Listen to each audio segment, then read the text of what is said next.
There we go. Pete, All right. yes, Beautiful. victory is ours.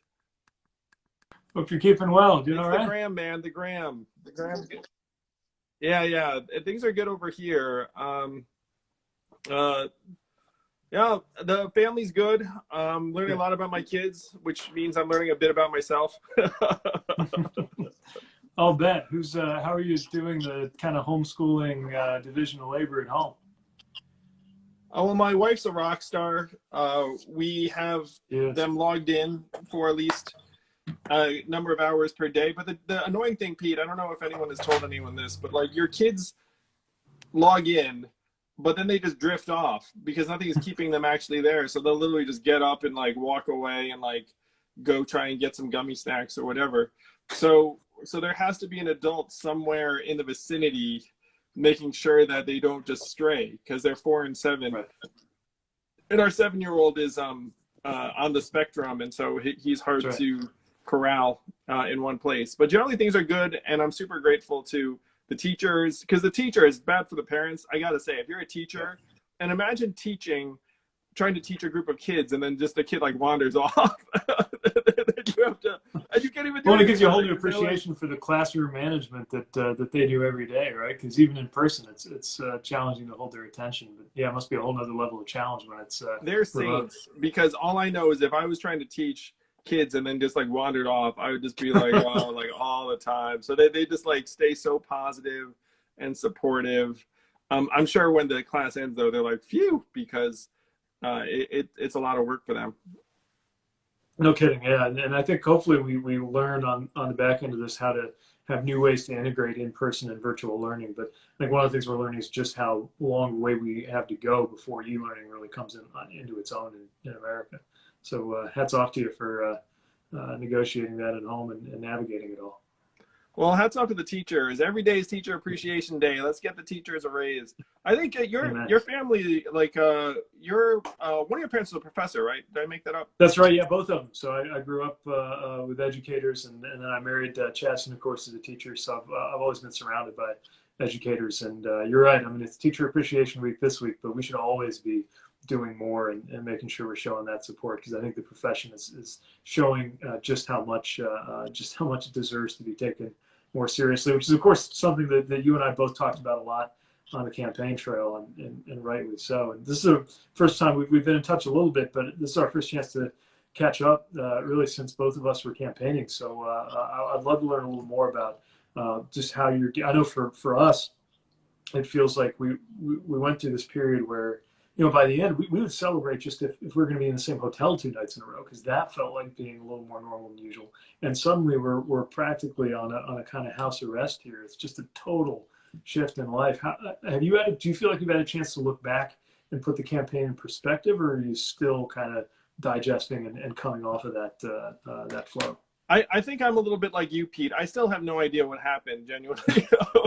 Where if you look at the timeline, the campaign ends, and then it's probably just like a handful of weeks, and then we're in quarantine.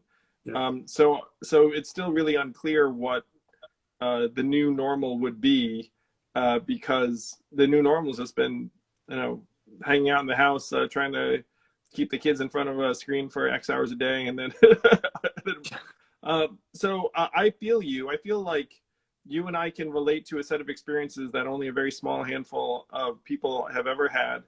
And what most people don't realize, I think, is that if you're candidates like you and me, like you and I met in Iowa in total obscurity at Progress, Sorry. Iowa, before anyone was paying any attention to anything. It was you, me, Chasten was there, That's Eric right. Swalwell. Yeah. I think there was a fourth person, maybe Jeff Yeah. Merkley. I think it was. Yeah, you're right. Yeah. And yeah, and who would have guessed, looking at us that night, which combination of us would kind of finish the way we did. I mean, it shows just the crazy twists and turns that this thing can take. And I don't know what you're talking about, Pete, because I saw you speak and I was like, that dude is so sharp. Holy crap. Well, it's nice to hear, and definitely got my attention the way you're talking about issues that are now, I think, even more salient. In fact, one of the things I want to be sure to take up some of the questions that my followers have sent over, and one of them that was on my mind. I know you've talked about this a little, quite a bit publicly, but I'd love to take it up with you a little bit. Sam wanted to know just how has the pandemic shared either of our views on UBI? And certainly for me, a universal basic income. And for me, I was always intrigued by the idea. You were really the leader, though, in terms of being the most committed to it. I thought it was interesting, but was always curious to see what more we could learn from the experiments that are going on out there. But now with employment being more uncertain than ever, I think we're learning just how many things need to be decoupled from just being dependent on certain kind of employment arrangements. Certainly around things like healthcare, sick leave, other benefits. But of course, income itself is what a lot of people are asking about. So I wonder, does it feel to you just like you effectively believe the same things you did about UBI, but now other people are viewing it the same way, or would you say that your views in some ways might have changed or developed or evolved given what's happened in our economy and in our country in the last couple of months? Well, Pete, what I've been saying is that we're experiencing 10 years worth of change in 10 weeks. You know what I mean? And so the things I was most concerned about, instead of being like a few years away, are here and now. That includes the fact that now tens of millions of Americans have gotten displaced from the workforce, and a lot of those jobs are not coming back. So I think universal basic income is a necessity right now, certainly in the heart of this crisis. And obviously, I think that we should continue it in perpetuity.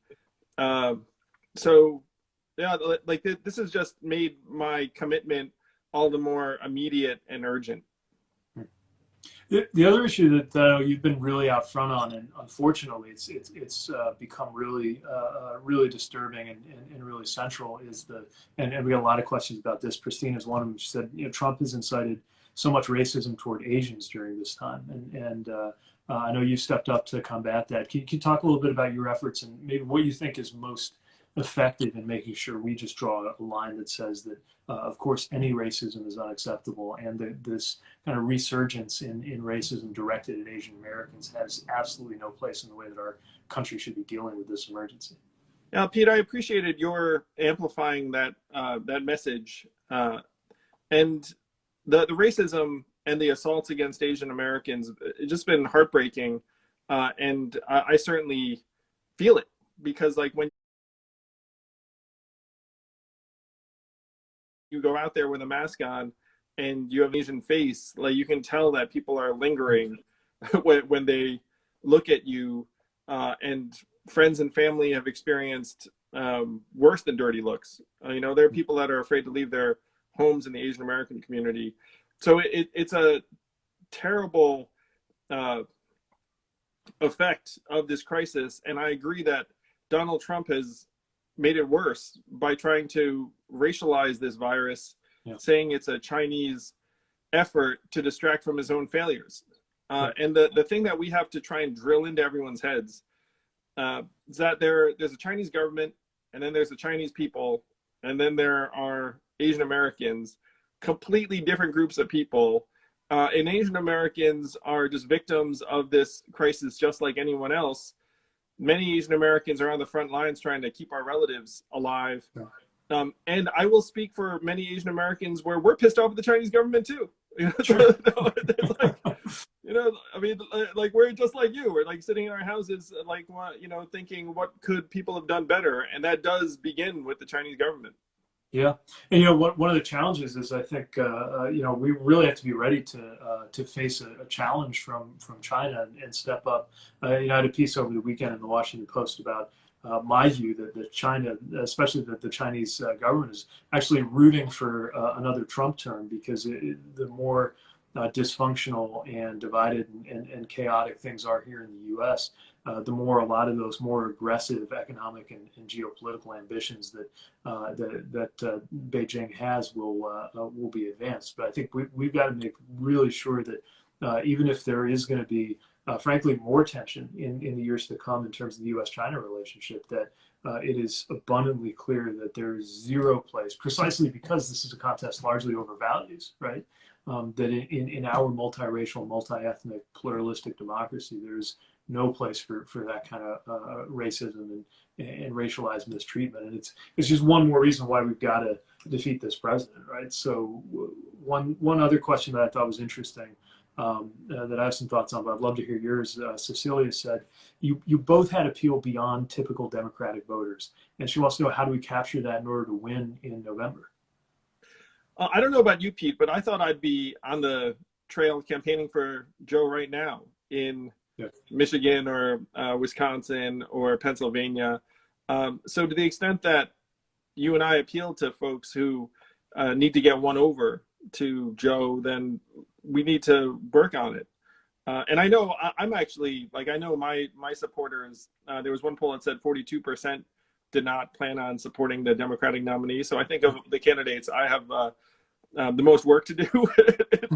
That means you got the most potential to bring people along too. So I think that's huge, because people need to see that we're all on the same team, right? And it's not that we abandoned some of the ideas that maybe made us different from each other. It's just that whatever differences there were in our styles or approaches are like this compared to this gulf between us and what's going on right now. And the way I've been thinking about it is, this election is going to be about whether we even bother as a country to take on income inequality or climate change or gun violence or any of these issues we debated. And I was thinking about us on those debate stages where we're debating how to do it or how much to do it or how aggressively to do it. And that same debate, I think, will happen in government, right? Especially once we have, as we've got work to do, the House and the Senate and the White House. That's another time where we'll debate how much and how aggressively we deal with these things. But in between, like right now in general, this is where we're dealing with whether to deal with this at all. We got a president who doesn't think systemic racism is a problem. We got an administration that doesn't believe climate change is real. And so we can argue, and we will argue, the finer points of how exactly. I hope we have the opportunity to argue, exactly. Yeah, first we got to get in there, right? To figure out what the proposal and solutions look like. But it's all hands on deck right now. We just got to beat this guy. I could not agree more. So there are some questions about just what it was like on the trail too that I'm always curious to talk about with other people who've been there, because it's such a small group. But let's see. One of the here's kind of a cool one. Jenna wanted to know what each of us thought was the best thing about the Others campaign. So I'll start. I love the way that you reached out to people who didn't maybe view themselves as political, who were intelligent, who knew that politics mattered, but were not people who maybe followed the blow-by-blow of political campaigns, or maybe didn't see themselves in the campaign process. And I think the way that you just spoke directly to ideas, to what matters about this, it was really cool watching the way that had an effect on people. And I'll also say, it was not unusual for Yang Gang folks to show up at my events. And I'd see people with the math hat, Make America Think Harder hat. And, they were definitely still supporting you, and they were not here to create any problems for me. I mean, they were some of the nicest, coolest people to talk to. They were just curious, and they wanted to kind of engage in another campaign. And I thought there was something really great about that at the moment when we saw such an edge come in, to the extent that, in our politics, sometimes the worst elements of social media, kind of social emotional style, would kind of find their way into events in real life too. So those are some of the things I really enjoyed about what you were up to. But now it sounds like I'm fishing for a compliment. I swear, this is just we know the dynamics. But I'm curious what you saw, or for that matter, some of the other campaigns that really I mean, in your campaign, Pete, we admired your media strategy so much. We were like, oh my gosh, like there was a point where you couldn't go anywhere without seeing you, like on the TV or in a podcast.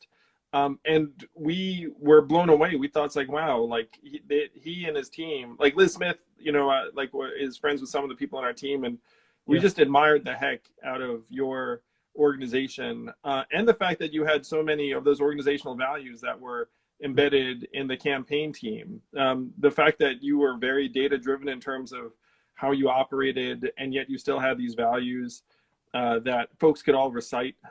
It was really impressive. You had a very impressive organization. Thanks. Yeah, we're proud of them, and it definitely served us well to go to places, as I know you did too, that maybe traditional political advisors would say, maybe don't go there. But for us, we got as much out of communicating on podcasts or TMZ or other places as we did kind of the Sunday shows sometimes. Maybe some more fun questions that just came across. Jen wants to know what books we're reading in quarantine, and I know you're an author. In fact, the first time I met you, I got a copy of your book, and really curious what's got you. I know for me, at least, it's taken a while to just have my mind quiet to where I even can like sit and read a book after the kind of pace of the campaign trail. But to the extent you get any time to pause and read, is there anything that's got your attention lately? I'm with you, man. I think reading actually helps quiet the mind, which you probably found in this last number of days. But I launched a podcast, and with each person we bring on, if they wrote a book, I then read that book. So the reason why I was glancing around is that I literally have copies of the books like right in front of me. Nice. So one is Crystal Ball and Sagar Enjadi's Populist Guide to 2020, which we had Crystal on this week. And then this book, Pete's like should be. Well, it's been out for a little while, but it's called iGen. It's about the effect, or really the next generation and technology's impact on their mental health, on your mental health. So all you people out there watching this, and then Healing Politics by Abdul El Sayed. Nice. So it's one of the fun things about a podcast is that you have authors on, and then you have no choice but to read their book because you don't want to be like a terrible, frankly, like a moderator. It's like I got to say, when I went on an interview and someone read my book, which was not common at all, like if they did that, that was like above and beyond. I was so grateful, and so now it's time for me to show the same diligence and courtesy, really. Yeah.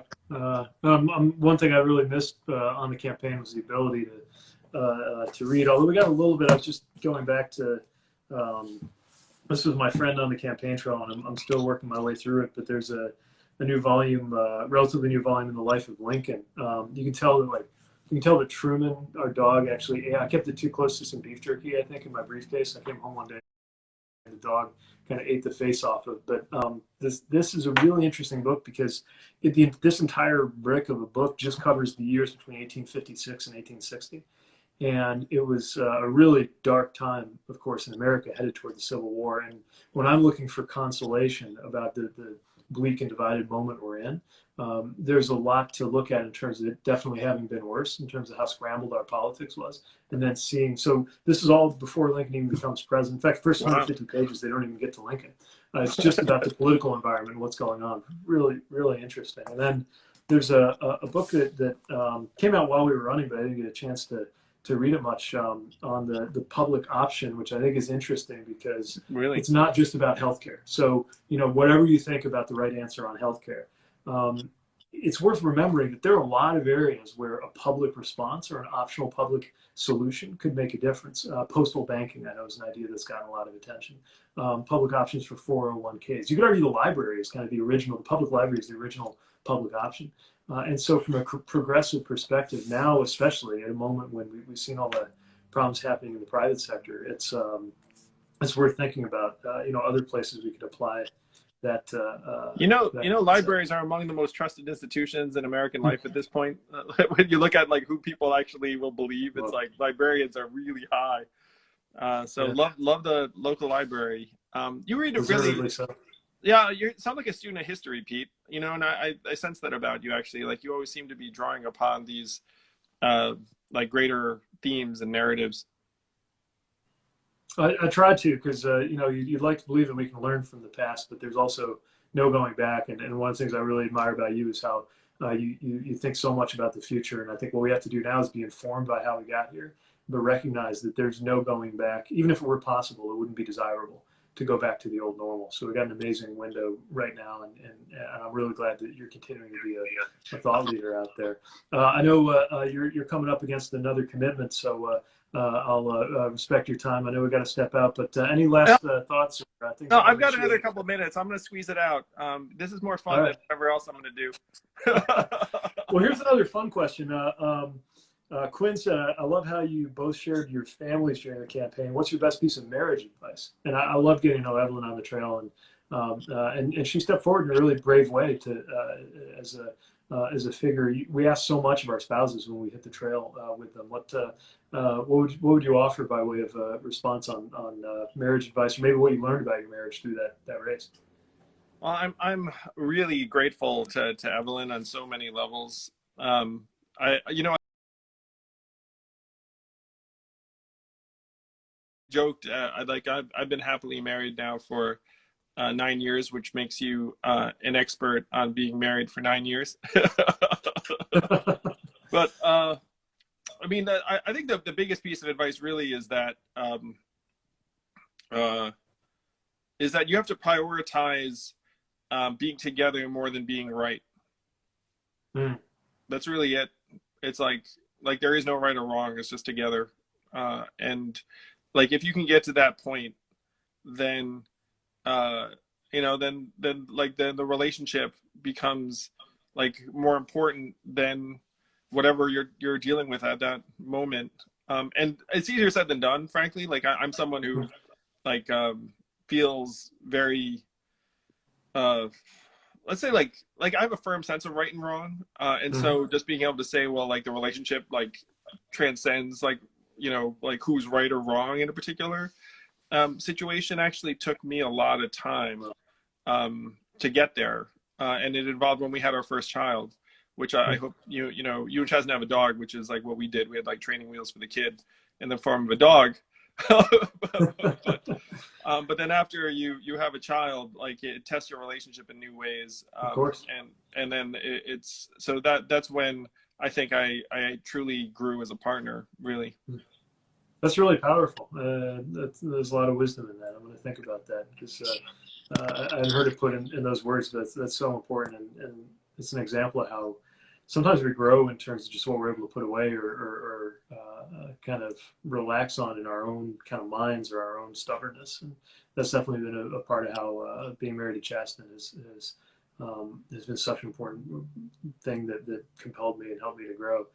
As Chasten was somebody who didn't ask for being involved in politics, but just jumped into it in such a great way. Well, he's a freaking it's natural. I don't know if he's around, but like Chasten, I can say that like he felt like your secret weapon, and I like I sort of envied the two of you, honestly. Yeah, no, he took to it. He's probably doing something too. But if you're watching, babe, stop by. He'd enjoy saying hi, and yeah, no, it was so great watching him. I hear someone come down the steps. Let's see if. Well, I hope so. This would be fun. Oh, here he is. Hey. Buddy and I were watching from the couch. Burning. Oh, so fun. How are you? Like watching from the other floor?